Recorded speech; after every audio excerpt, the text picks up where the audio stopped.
Akhirnya banyaklah wali-wali baru disadari setelah dia mati. Ini pesan dari Abah Lutfi Al-Habib Lutfi, ya, pimpinan Jatman, imamnya Jatman, Sayyidul Mursyidin, sayyidnya para mursyid, Sayyidul Habaib. Apa kata beliau? Kita ini maddah al-kubur. Kita ini pemuji orang yang sudah mati. Udah mati baru diyakini kewaliannya. Sudah mati baru percaya dia wali Allah. Waktu hidup dihujat-hujat, waktu hidup dibilang gila. A'udzu billahi minasy syaithanir rajim. Bismillahirrahmanirrahim. Apa ciri-ciri wali malamatiyah? Semakin dia tinggi makom kewaliannya, semakin dihujat oleh orang. Dituduh penyihir lah, dituduh nasabnya tidak benar lah, dituduh halu lah, dituduh anti syariat lah, dituduh macam-macam. Kalau tidak ada tuduhan, bukan malamatiyah. Jadi selama masih ada yang mencaci maki, bahkan mungkin di antara antum ini ada yang mencaci makinya, berarti sahihlah ungkapan wali malamatiyah. Maka saya tidak marah kalau saya menyebut wali malamatiyah masih ada, tapi itu tidak banyak. Kita sebutkan dulu, ada namanya Qudayb Alban. Qudayb Alban guru dari Syekh Abdul Qadir Al-Jailani, murid dari Syekh Abdul Qadir, guru dari Salahuddin Al-Ayyubi. Beliau menzahirkan tidak pakai syariat di depan orang, tapi beliau tidak anti syariat, itu bedakan. Kalau ada orang mabuk, kita kafirkan atau kita sebut dia pemaksiat? Ada orang kita ke masjid tapi dia tidak sholat, kita kafirkan atau kita katakan dia fasik? Qudayb Alban uji seorang qadhi, imam di tempatnya. Dia si qadhi masuk masjid, dia tidak sholat, dia di depan masjid. Sehingga si qadhi mulai dari takbir sampai assalamualaikumnya dia bayangkan, itu kenapa orang dibilang wali tapi nggak sholat sama kita? Wali apaan dia itu? Itu terjadi, Pak, akan terjadi terus. Maka tanda kebenaran ada wali malamatiyah, ulama-ulama, fuqaha akan mengkafirkannya, akan memurtadkannya. Karena saya membuka ini, kita tunjuk kalau ada loh, kita pun dituduh murtad. Alhamdulillah, ya. Dari dulu sudah begitu, Pak. Sudah sunnatullah. Saya dapat kabar dari Guru Wildan, ternyata dulu Abah Guru Sekumpul mau difatwakan juga sesat oleh ulama sebanjar. Tinggallah tanda tangan tauqi dari Guru Anang Sya'rani. Ternyata beliau setelah tidak tahu dapat isyarat atau musyawarah, beliau tidak mau tanda tangan. Berhentilah usaha orang yang hasud.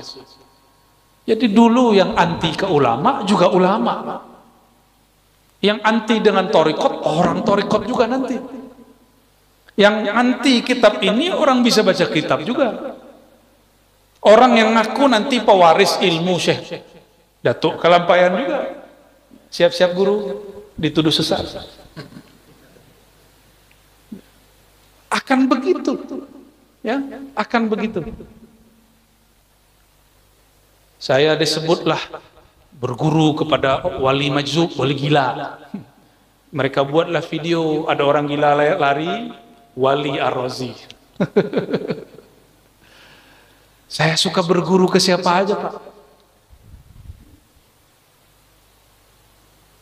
Jangankan ke ulama, ke orang main biliar saja saya berguru, Pak.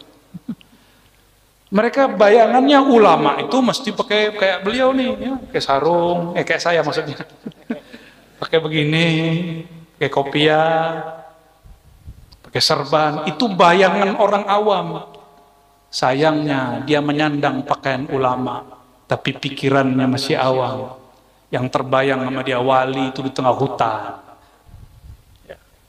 Akhirnya banyaklah wali-wali baru disadari setelah dia mati.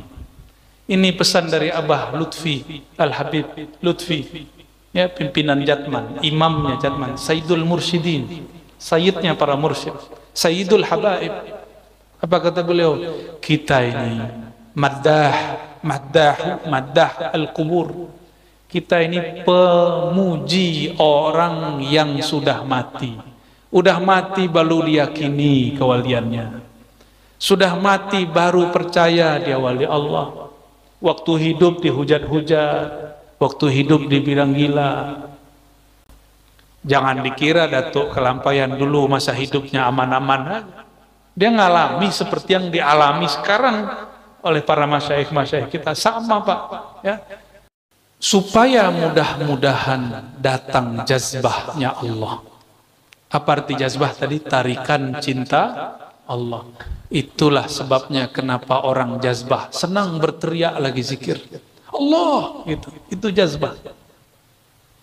Disebut juga wujdan, rasa yang wujud di dalam diri lalu dia tertarik.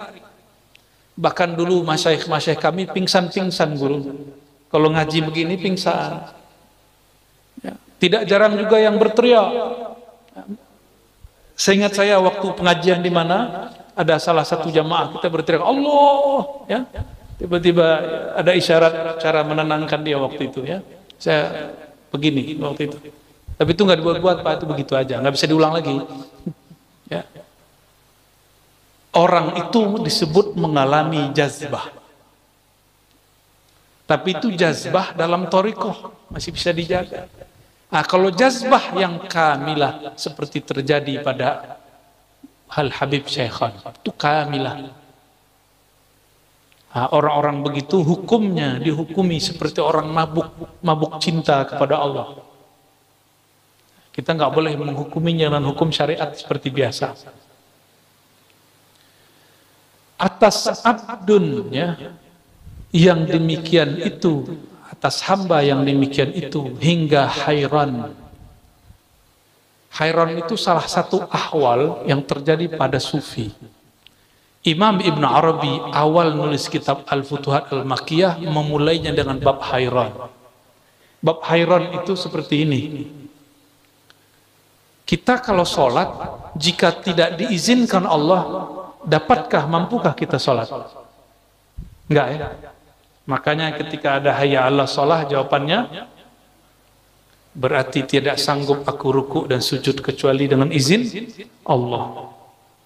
Oke? Saya sujud, saya ruku, kita sholat, kita ibadah, semuanya dengan haul dan kuwah. Kuwah siapa? Allah. Berarti yang menyembah siapa? Siapa yang menyembah? Saya ruku karena Allah kasih kuwah dan haul. Saya sujud, saya baca takbir karena Allah mengizinkan membantu. Allahumma a'inni ala dzikrika. Ya Allah, bantu aku menyebut namamu. Ketika seorang hamba mengatakan Allahu Akbar, Allah sedang membantu lisan dan kolbunya membaca takbir. Maka siapakah saat itu yang menyembah? Jika dikatakan hamba menyembah dengan kekuatan dia, kekuatan Allah. Jika dikatakan Allah yang menyembah, apalagi? Masa Allah menyembah? Kan Allah tidak terhukumi syariat. Allah itu syari', bukan mukallaf. Ini namanya hayran. Nah, ini kalau tidak dibimbing mursyid jadi majzub. Jadi mabuk. Maka jangan heran jika ada orang belajar thariqah kemudian terlihat seperti hayran, setengah-setengah gila. Dia bukan gila, dia sedang mabuk bersama Allah Subhanahu wa ta'ala. Jadi kalau ada melihat orang gila Pak, husnuzon aja ya.